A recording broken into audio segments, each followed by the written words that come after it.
Good morning, everybody. Casey, Corporate Country Girl here, and we're going to make a SCOBY. So what is a SCOBY? SCOBY is a symbiotic culture of bacteria and yeast, and it's used to make a kombucha. So for those of you who've probably seen a kombucha in a jar at the store, it costs about $4 or $5.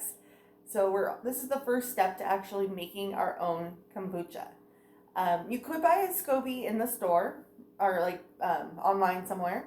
They have them on Amazon, or they have other specific specialty stores that sell SCOBYs. Or if you have a friend that already makes kombucha, over time of so many kombucha batches, it will actually create extra SCOBYs, and you can peel off an extra layer and use that for your beginner SCOBY. But I don't have any of that, so we're gonna make it. So first off, what this is, and basically it's a layer that's going to protect your sweet tea from bad bacteria while it locks in good bacteria, good living bacteria. And that will allow the sweet tea to ferment and give you a nice gut healthy drink that you can drink. Help just overall with your overall health and well-being. So let's get to it. You're going to need 7 cups of water. So either a half-gallon jar, or I have this big drink pitcher because I don't have any half-gallon jars right now. So it'll be a total of 7 cups of liquid. So as long as your jar is big enough to fit that, then you're good. You do want something that's glass rather than plastic or metal, because it is going to become acidic and it could leach into whatever you're using, and it also could rust anything that's metal. So you kind of want to avoid both plastic and metal. So first, you can either put all 7 cups of water into a pan and boil it, and then mix your water or your sugar into that and dissolve it. I'm trying to eliminate as many dishes as possible, so I'm going to use my measuring cup here, and I had already boiled like about 3 cups in my hot kettle here. So I just poured that into my little measuring cup. So I'm going to put a half a cup of sugar. I will put the instructions and a link to where I found out all about this in the description, so don't need to write it all down. So we're going to dissolve that.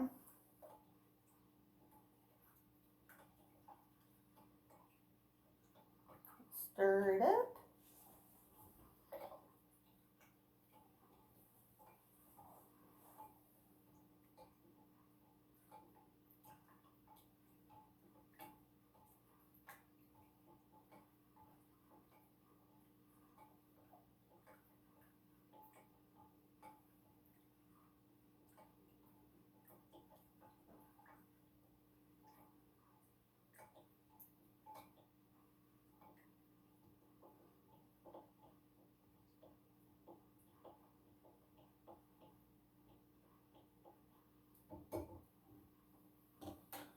You can see here, the sugar is all dissolved, no grittiness left. So I'm going to pour that into my big jar here. And you want to make sure everything is super sterilized, and we don't want any bad bacteria. So sterilization is one great way to keep the bad bacteria out so that we can create our good bacteria. So you want to make sure everything is nice and freshly washed and cleaned. So I have my big jar of water in here. I have my 4 tea bags. So this is Lipton's black tea. Any black tea will work. But you do want to, the instructions suggested that you do want to use regular black tea and regular white sugar, at least for your first time, until you kind of get the hang of it and figure out what you like. And you can kind of play with it after you get the basics down. But they highly suggested you start with regular black tea, and then also just regular white sugar. And you could do a loose leaf tea. It said, I think it was 1 tablespoon of loose leaf. I'll put that in the notes too. So that is an alternative, but I'm using 4 bags. So I did tie them off, and I removed the little paper tags here. So again, I don't want any type of contaminants in there as much as possible. So these little bags are made to go in the hot water, so I don't think they're going to contaminate anything. but that paper is not meant to go in the hot water. It will dissolve and ruin your kombucha. So let's just drop that in there, let that seep. So once this comes up to room temperature or close, then I'll add my extra I had 3 cups, so I'll add 4 cups of water, cool water, to kind of help balance it out. And once it reaches a good temperature for about room temperature, and give plenty of ample time for the tea to soak in and steep, then we'll take it off and we'll cover the top with some type of a breathable fabric, but you don't want to cap it off with just a plain mason jar lid. You want something it can breathe through, whether it's a tea towel or a coffee filter or something like that. As long as it's very finely woven, that will allow the air to get in, let it breathe. I think that's how it actually gets the yeast, is from the air. It captures wild yeast, and that's what helps kind of build the whole SCOBY. But we do want to keep bugs and dust and any particles like that out, so it has to be very finely woven. Cheesecloth was not recommended because it's a little bit too large of holes, and bugs could get into that if you leave it, so they did not recommend cheesecloth, but a tea towel, flour sack towel, coffee filter would be great. Alright, so it's been about 5 minutes or so. This is still pretty darn warm, so we're nowhere near our goal of being room temperature, so I'm going to go ahead and add my 4 cups and help it cool down a little bit.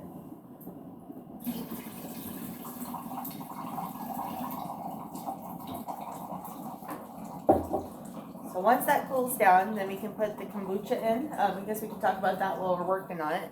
So you're going to want to use, this is our source of good bacteria. Go to the store, buy 1 bottle of the raw kombucha, and you want to make sure it's original flavor, no special flavors in it. It must be raw and unpasteurized and unfiltered. So if you kind of see in the bottom there, the brown stuff, that's baby SCOBY. So it's starting to make its own here, but I want it in my big jar. So we're going to try to capture as much of that into our mixture. And that's our source of good bacteria. So then it will create SCOBY for my big jar. Okay, so we need 1 cup of the kombucha.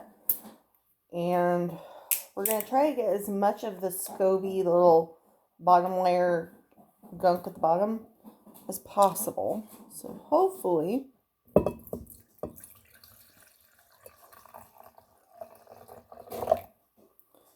and of course it's still all in there. So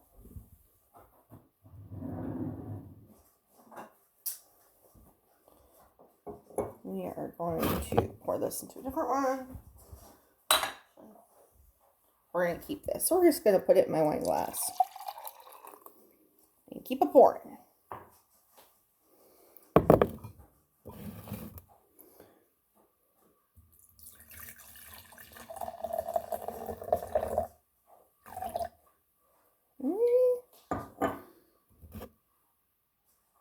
Still got a little bit, not too much.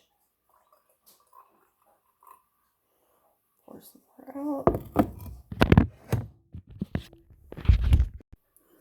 Okay. There we go. You see all the floaty junk floating in there? That's what we wanted. Pour a little bit extra. So we got our 1 cup of kombucha. We are going to flip this back around. Pour our 1 cup into here. Take out those tea bags. You don't want to push the liquid out or anything like that. Just take them out. Put them on my towel here.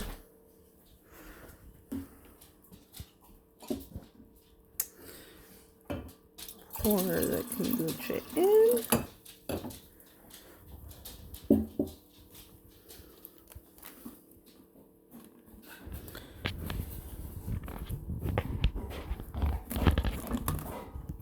We need 2 hands for that. got a rubber band on for the most part. What I ended up doing actually is stretching it over and getting the rubber band onto the neck, and then just kind of bringing it up a little bit to fit it around. But it looks like it's holding the coffee filter in place all around, keeping bugs or dust or anything out of it. It would be almost easier if you had a half-gallon mason jar, put your filter on there, and then just do the ring. That I would think would work way better than what this was. But just kind of the big lid, it doesn't work so well. Tea towel might have also been better because it's much bigger for the hole. That's what we work with. So we're going to go bring this to its new home. Kombucha jar is in its new home. This is the Coke closet with closable doors. Probably a little overkill. They said to do a dark and cool place. So it doesn't really get much darker than this one that we barely ever open the doors on. You do want to make sure it's in a place that won't get jostled or get light regularly. So that's why I picked this area. So what you're going to look for, the first couple days probably won't do a whole lot, and then you'll start seeing little bubbles come up, and those bubbles will end up making a light film around the top, and then that film will thicken up and create the SCOBY. Anything that's kind of brown is probably good. Anything that is black or green, like a mold of black or green, that is bad. You want to toss that and start over. But brown is good, and it's going to look like a rubbery layer of gel. That's what you're looking for. So that will be our layer of, that's going to keep all the bad bacteria out, good bacteria in. So that's what we are going to be looking for. They said it could take 2 to 4 weeks, depending on the temperature and the light. So it said ideally about 70 degrees. And then at that point, it should take about 2 weeks, a little more. If it's a little bit colder, then it could take closer to 4 weeks. So that's where we're at. All right, wasn't that kind of cool? It's going to look a lot cooler in the future just because it's kind of like a science experiment. Might be fun to do with kiddos. So now that the SCOBY is hiding away in its little cubby hole, I'm going to check on it regularly, just make sure we're not getting any of that weird looking mold of any type. But should be done in 2 to 4 weeks. If you like what you see, please like, share, subscribe, and tell your friends. I'm going to try to start putting out videos regularly on Wednesdays. So hopefully look out next week and on Wednesday and you can see another video. Have a great day. Bye.